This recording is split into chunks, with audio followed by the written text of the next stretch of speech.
In my recent draenei house tour video, the most common question I was asked was, what did you use to make the blue window at the end of the hall?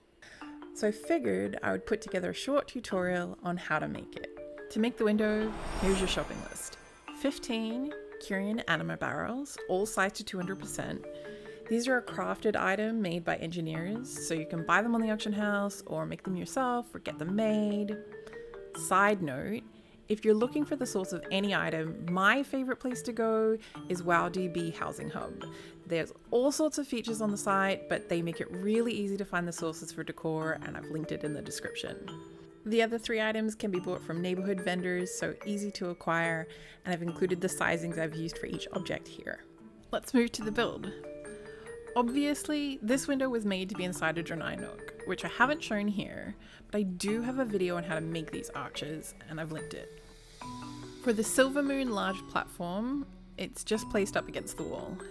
You're not going to see it, but it gives you extra depth to sink the windows into for lighting. Depending on your lighting plans, it might not be necessary, but I do this with all the stained glass in the house because it gives you a lot more room to hide lights in than if you go straight into a wall. For the window, I just sunk it into the wall at a height that I liked. You don't have to be too precise about it.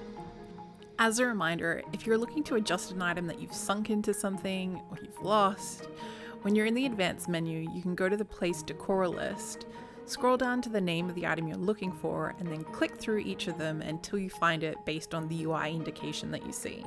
This gives you an idea of what things look like with the window and without, so it does add a lot of light. From here, I get out all the Curian anima barrels, get them sized up, rotated by 90 degrees and sunk into the wall. When we're making this type of window, symmetry is something to target. It doesn't have to be 100% perfect, and as you'll see later, there may be some times to not have it perfectly symmetrical, but if you start off knowing that all your items are exactly the same size, have the same position on the wall, then it's easier to make adjustments later. I find that doing them all at once made this faster, even if I had to move them around a bit later. Originally, I started matching these by sight, and my personal opinion is that it is worth the extra pixel, so I do put the extra time in to move it in or out just that one step.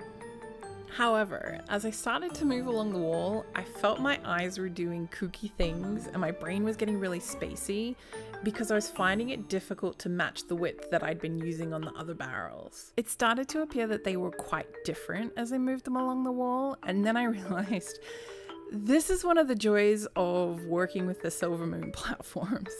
They are definitely not symmetrical, and they're also not even in height. So what I think is happening here is that the height of the platform might be changing a bit, with the granularity that we're looking at here, it's impacting how the object appears. One of the things that I like to do when working on symmetry is don't trust your eyes, use a reference object instead. In this case, what I did was I rotated one of the barrels, and now I could match this protrusion with the other barrels and move it along the wall to check each of their sizes. After I'd adjusted the barrels and double checked their positioning, I roughly moved them where they would end up. 5 barrels on the bottom row, 5 on the next, 4 after that, and just 1 at the top. Again, when you're looking for symmetry, getting the center correct is important. The amount of times that I've had to adjust or redo things because I haven't paid attention to where my center is, I could count on more than 2 hands. In this case, the center that you're looking for is the center of the arch that you've created. It doesn't really matter about the rest of the room. This is what you said is your center, so that's what you align with. For this window, there are 3 barrels that are all in the center. I aligned the one at the top with the center and used that to match the other barrels. Now I can move on to rotation. This first barrel is rotated 16 degrees, and I'll share the rest in a bit.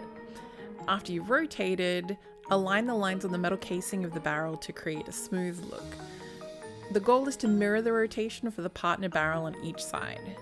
To really execute this, you can match the height of the protrusion and then drag the barrel into place. To do all the rotations, I just kept moving the barrels around to get a good view and mirroring them.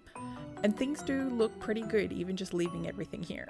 Here are the rotations for each of the barrels on one side of the window, and then you just need to subtract these from 360 for the rotation on the other side. I know, math is hard. To really sell the window, I adjusted the look of the facets of the barrels. I wanted the line from the facets to be an almost continuous line throughout the window, like it would be if it was stained glass. I haven't included the rotations here because it's the visual that matters, not the symmetry. It's what looks good to you. One thing I will point out here is the appearance is going to change depending on where your character stands. Try to center it as best as you can, plant your feet, and then make the adjustments. It's also possible to tweak this for forever. Just try to find a point where you can say enough. The final adjustment is with the top gem. I spent ages trying to work out how to set it until I realized that I actually needed to adjust the height of the gems in the second row. Here are some indications on the side engravings to match the heights for all of the gems, and here's the angles that I used for the top gem. Oh, just before we go, I received a suggestion in my previous video that the student on the left-hand side of my classroom must be Dornaa, the shaman in training that Alliance characters can escort during Children's Week, and I decided to canonize it. So here is the Elec that was added to her desk as an extra clue. If there are other things from my draenei home that you'd like a tutorial on, let me know and I'd be happy to make them. Do the like and subscribe thing if you like. Thanks for visiting, and catch you later.